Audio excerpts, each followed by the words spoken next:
రాజు ఎంత బలంగా ఉన్నా ఆయన మంత్రివర్గం కూడా అంతే బలంగా ఉండాలి. అప్పుడే అదే రాజుకి సగం బలం. కాబట్టి ఇక్కడ ఎప్పుడూ వెన్నంటి ఉండి కుడిభుజంలా ఉండే అమిత్ షా గారు, కేంద్ర హోంశాఖ మంత్రి అమిత్ షా గారు మనకు ఉన్నటువంటి ప్రకారంగా చూస్తే మేషరాశి భరణీ నక్షత్రంలో పుట్టాడు. రాజు ఎంత ముఖ్యమో రాజుకు సలహా ఇచ్చే మంత్రి కూడా అంతే ముఖ్యం.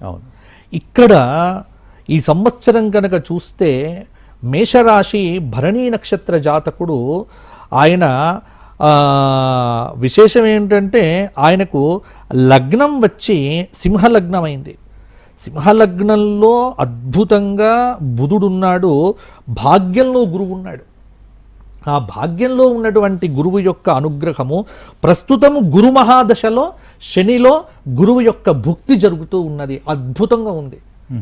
వ్యక్తిగత జాతకం మా అమిత్ షా గారిది చాలా బలంగా ఉంది. కానీ కొంత శత్రువుల దృష్టి చాలా ఉంది అమిత్ షా గారి మీద.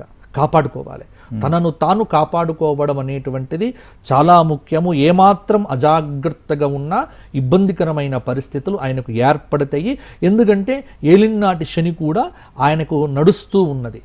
తలకాయ నొప్పితోనే నిద్ర లేస్తాడు, తలకాయ నొప్పితో పడుకుంటాడు.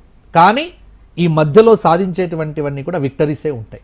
వ్యక్తిగతంగా కష్టం అనుభవిస్తాడు, ఫలితం మాత్రం మంచిది పొందుతాడు.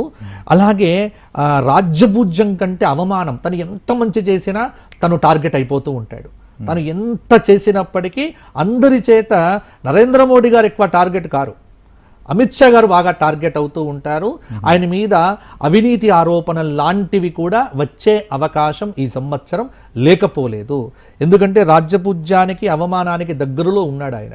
కాబట్టి కొంత ఇంకోటి ఏంటంటే జూన్ 2 తరువాత గురువు ఉచ్చస్థితిలో చతుర్థంలో ఉంటాడు. కాబట్టి అక్కడి నుంచి ఆయనకు తిరుగు లేకుండా ఉంటుంది.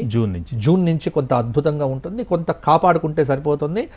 అమిత్ షా గారి జాతకం కూడా ఈ సంవత్సరం అద్భుతంగా ఉంది అని చెప్పవచ్చు. సవాళ్లతో కూడిన జీవితం.